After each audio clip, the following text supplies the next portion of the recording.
मुझे मोदी जी में और दीपक चौरसिया में कोई अंतर नजर नहीं आता। दीपक चौरसिया दारू पी करके न्यूज पढ़ता है और प्रधानमंत्री मोदी जी सत्ता की दारू पी करके नाटकबाजी गंगा में करते हैं। आप बताइए, क्या राज कपूर आज के जमाने में राम तेरी गंगा मैली बनाते तो क्या वो स्वतंत्र रह पाते? इस तरह का गाना डालते तो क्या वो स्वतंत्र रह पाते? राज कपूर को सजाए मौत का या एस्मा लगा करके जेल के अंदर डाल दिया होता मोदी ने। जो प्रधानमंत्री जश्न मनाता है, प्रधानमंत्री जश्न मनाता है अर्थव्यवस्था गिर जाने का, प्रधानमंत्री जश्न मनाता है कोरोना की मौतों का, प्रधानमंत्री जश्न मनाता है लोगों की बेरोजगारी का, प्रधानमंत्री जश्न मनाता है झूठे प्रचार का, प्रधानमंत्री जश्न मनाता है उन सारी चीजों का जो नाकामयाबियां हैं के लिए, हिंदुत्ववादी सत्ता के लिए तुम्हें तो जूते राहुल गांधी ने मार दिए बता करके कि तुम सीधे गोडसे के समर्थक हो और गोडसे तुम्हें प्यार करते।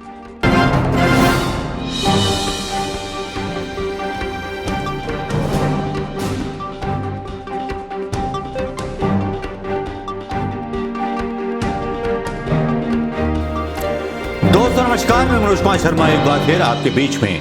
अब बेशर्मियां तो राजनेताओं की बहुत देखी हैं, बहुत सारी पिक्चरें बन चुकी हैं। राज कपूर ने एक फिल्म बनाई थी राम तेरी गंगा मैली। राम तेरी गंगा मैली में एक गाना था, पापियों के पाप धोते धोते गंगा मैली हो गई।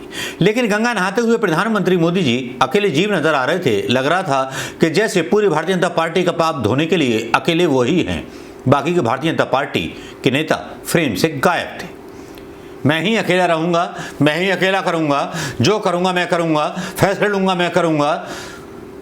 अच्छा तो ये होता अपने आप को हिंदुत्ववादी का संदेश देने वाले प्रधानमंत्री मोदी जी अपने मंत्रियों के साथ भी नहा लेते, कितनी बढ़िया बात होती। लेकिन यहाँ एक तानाशाही और राजशाही उस चाय वाले के दिमाग पे चढ़ी हुई नजर आई। वो नशा, सत्ता का नशा, उस चाय वाले पर नशा छाया हुआ था जिसने अपने मंत्रियों के साथ गंगा में डुबकी न लगाई, बस अपना फोटो सेशन कराने के लिए जैसे गया था। यूपी चुनाव की इतनी चिंता है जिससे फटी हुई है बहुत बुरी तरह से, और फटने के बाद तो बहुत मतलब आप अंदाजा लगा ही सकते हैं।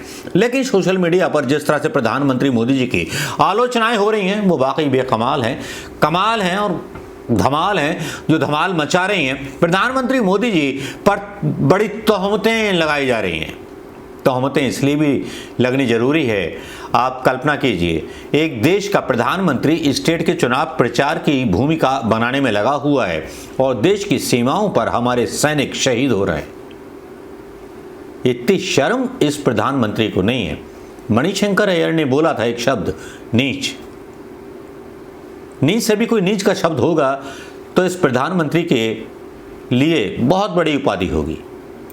जो प्रधानमंत्री जश्न मनाता है, प्रधानमंत्री जश्न मनाता है अर्थव्यवस्था गिर जाने का, प्रधानमंत्री जश्न मनाता है कोरोना की मौतों का, प्रधानमंत्री जश्न मनाता है लोगों की बेरोजगारी का, प्रधानमंत्री जश्न मनाता है झूठे प्रचार का, प्रधानमंत्री जश्न मनाता है उन सारी चीजों का जो नाकामयाबियां हैं। क्यों? कि वो जानता है कि हिंदुस्तान में कुछ लोग चोर बैठे हुए हैं, जो चोर उसकी असफलताओं को भी सफलता में बदल देंगे।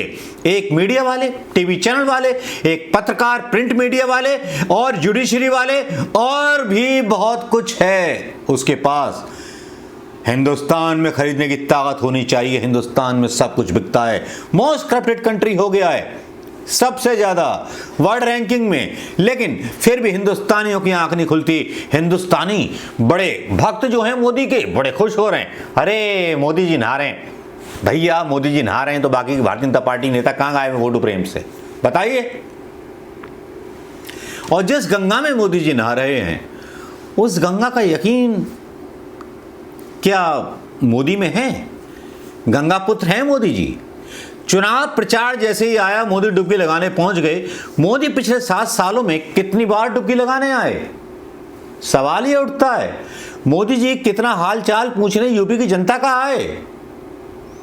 बस चैनलों पर झूठे विज्ञापन और झूठी बातें करना मोदी की आदत है, और ये आदत इतनी बुरी है और इतना झूठा आदमी है ये, मतलब मैं क्या बोलूं। इतने झूठे प्रधानमंत्री कभी नहीं मिले। जो अब मिले हैं। सीमा पर शहादत हो रही है, शो चल रहा है, जश्न मना है, प्रचार कम ना हो। लेकिन दोस्तों आज एक कहानी याद आ गई, राम तेरी गंगा मैली का गाना याद आ गया। राम तेरी गंगा मैली हो गई पापियों के पाप धोते धोते। आप बताइए, क्या राज कपूर आज के ज़माने में राम तेरी गंगा मैली बनाते तो क्या वो स्वतंत्र रह पाते? इस तरह का गाना डालते तो क्या वो स्वतंत्र रह पाते? राज कपूर को सजाए मौत का या एस्मा लगा करके जेल के अंदर डाल दिया होता मोदी ने, और मोदी अपने प्रचार में मस्त हो गया होता। ये असलियत है। वो जमाने और थे जब स्वतंत्रता थी फिल्म बनाने की, नेताओं के ऊपर कटाक्ष करने की, और राज कपूर की उस फिल्म में जो जो बोला गया था गंगा के बारे में, वो वाकई बहुत लाजवाब था। जो आज दिख रहा है कि फिल्म डायरेक्टर पहले से ही कितनी सारी चीज़ों को देख लेता है, अंदाज़ा लगा लेता है, और राम तेरी गंगा मैली का वो गाना चरित्रार्थ हो रहा है। जहां एक तरफ लाशें तैर रही थी कोरोना की, जहां एक तरफ लोग मारे जा रहे थे कोरोना की बीमारी से, जहां अनजानी लाशों का बहाने का सिलसिला गंगा नदी में बदस्तूर जारी था, जिनके ऊपर कोई सीबीआई, ईडी की इंक्वायरी नहीं बैठी, जो मौतें शमशानों में हुई, शमशानों की चिताएं जली, उनकी दीवारें भी लॉक कर दी गई थी। ये था वो योगी और मोदी का शासन जो कोरोना की मौतों को छुपाना चाहता था, असल में अपनी नाकामयाबियों को छुपाना चाहता था। लेकिन एक गंगा स्नान भी साथ में हो रहा है, देख रहे होंगे, बदमाशियां देख रहे होंगे, नीचता देख रहे होंगे।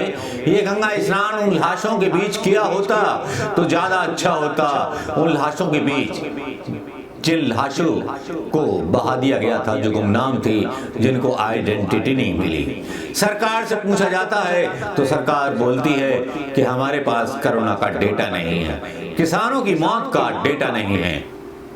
ये है हमारी सरकार की वो असलियत। जब सामने आती है तब लगता है गंगा को भी राजनीति का साधन प्रधानमंत्री मोदी ने बना लिया है। मरते हुए शहीद, बॉर्डर पर उनकी मौत पर भी जश्न कोई ऐसा असंवेदनशील प्रधानमंत्री बना सकता है जिसने नीच श्री की उपाधि धारण कर ली हो या प्रचार के लिए सारे संसाधन तोड़ दिए हों।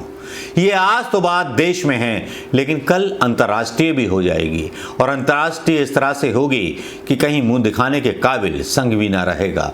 अमेरिका में यूं तो संघ के सारे संगठनों पर रोक लग चुकी है। कितना गिरोगे, कितना नीचे जाओगे सत्ता के लिए, हिंदुत्ववादी सत्ता के लिए?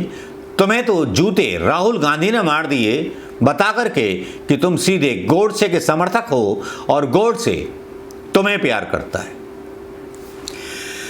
दोस्तों, यह है असलियत प्रधानमंत्री मोदी जी की, प्रधानमंत्री की असंवेदनशीलता की। प्रधानमंत्री को कोई फर्क नहीं पड़ता कोरोना से कितने लोग गंगा में बहाए गए थे। प्रधानमंत्री को कुछ भी लेना देना नहीं है।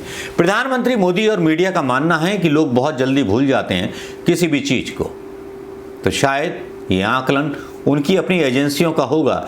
लेकिन ये डिजिटल इंडिया है, यहाँ बहुत जल्दी कुछ भूलने को तैयार नहीं है हिंदुस्तान। यहाँ हिंदुस्तान प्रधानमंत्री मोदी को मस्खरा समझने लगा है। यहाँ कहने लगा है, मस्खरी करते रहते हैं प्रधानमंत्री पद की गरिमा बार बार गिराते हैं और संसद को चलने नहीं देते। संसद के ऊपर जब बयान राहुल गांधी का भी आ जाता है तो वाकई खतरनाक हो जाता है। मुझे मोदी जी में और दीपक चौरसिया में कोई अंतर नजर नहीं आता। दीपक चौरसिया दारू पी करके न्यूज पढ़ता है और प्रधानमंत्री मोदी जी सत्ता की दारू पी करके नाटकबाजी गंगा में करते हैं और प्रिंट मीडिया को और 25 मुख्यमंत्रियों को या 20 मुख्यमंत्रियों को बुला करके उत्तर प्रदेश में मीटिंग करते हैं। दीपक चौरसिया सफाई देता है कि मैं जो था डांस कर रहा था बारात में, मेरे दर्द हो गया घुटने में या कहीं भी दर्द हो गया, मैंने दवा खा ली, एनाल्जेसिक खा लिए, पेन किलर खा लिए, जो ज़्यादा खा लिए तो उनका साइड इफेक्ट आ गया तो ये ऐसा हो गया। कितनी बचकाना सफाई। अपनी गलत हरकतों पर ये लोग देते हुए नजर आते हैं तो मुझे तो हिंदुस्तान के भविष्य के ये पत्रकार नहीं दलाल सत्ता के नजर आते हैं।